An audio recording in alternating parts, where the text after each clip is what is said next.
Lamborghini must be ultra-fast and highly aerodynamic, there are no two ways around it. The Centenario, a limited edition model presented during the Geneva Auto Show, makes both the Aventador and the Huracan look tame by packing the most powerful engine Lamborghini has ever produced in a head-turning package. Digital Trends sat down with Maurizio Reggiani, the company's head of research and development, on the sidelines of the Geneva Auto Show to find out what went into the Centenario's development, why it's much more extreme than even the limited edition Aventador Superveloce, and what this means for the company's future. Digital Trends: what was the process of turning the Aventador into the Centenario like? What was the most difficult aspect of the transformation? Maurizio Reggiani: the most difficult part was realizing a design that can be fitted to the Aventador, and that still represents what we want to do.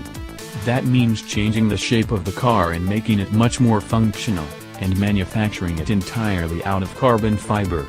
We emphasized innovation, especially technical innovation. If you think of the Centenario as a cake, we divided it into 5 parts. Design is one, power is another. We boosted the V12's output from 750 horsepower, which is the maximum generated by the sold-out Aventador Superveloce, up to 770. We raised the redline and increased the volumetric efficiency to create the most powerful engine ever fitted to a Lamborghini. We also reduced weight in order to improve the power-to-weight ratio. Every body panel is made out of carbon fiber, and the Centenario consequently tips the scale at 3,351 pounds. Another important part of the cake is the chassis.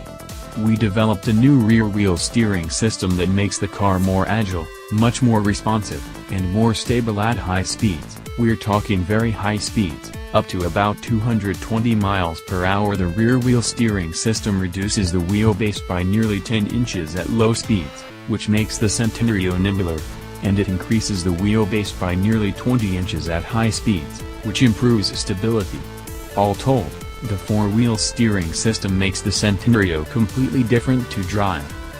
The last part of the cake is aerodynamics, which we merged with design because we tried to follow the form follows function principle as closely as possible.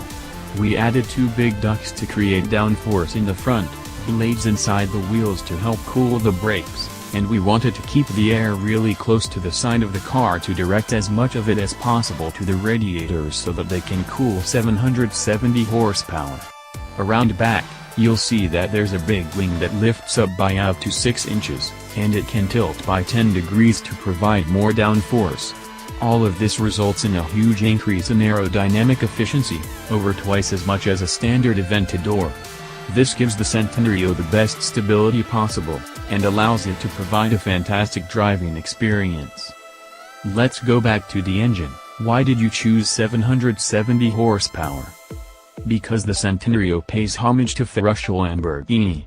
We had a lot of discussions about this, but for the sake of heritage we wanted a high-revving V12 engine with a lot of horsepower, paying homage to him with a car that has the same amount of power as a regular production model would be not taking his heritage seriously, so we decided to go with 770. It's the best that was possible to achieve. The cabin has been redesigned, too. Tell us some of the highlights. Inside, we've installed a big vertical touchscreen in the center console for the first time. The car is completely connected, so you can surf the web, listen to web radio, download the content you want, and also upload media files such as films from a USB drive. Additionally, you can access data recorded during track runs such as what gear the car is in, what RPM the engine is spinning at, the angle of the front wheels, and so forth. It's like a real race car. You can either view the data on the screen, or download it onto a USB drive and analyze it on a computer. Finally, the system can provide suggestions such as what the ideal gear is for a certain part of the track, when to shift up, when to shift down, and so on, so that Centenario owners can become better track drivers. This is something that's really unique. Why put an emphasis on tech? Do buyers care? Looking towards the future, we think that buyers will increasingly request a car with tech features. The Centenario is a showcase of what we're currently thinking about. That doesn't mean a specific feature will, or won't, make production, but it shows the competence and the capability of our research and development department, and what's possible for the future. The press release mentioned a roadster, but we only see a coupe on the show floor. Can you give us more details about it? As you know, we are building 20 coupes and 20 roadsters, and both body styles are sold out. We held a private, virtual presentation last year in Pebble Beach and all 40 examples were spoken for immediately. We'll present the Roadster to the public at an event held in the middle of August in the United States. How many examples are going to the United States? 15 units are going to North America, so that includes the United States, Canada, and Mexico.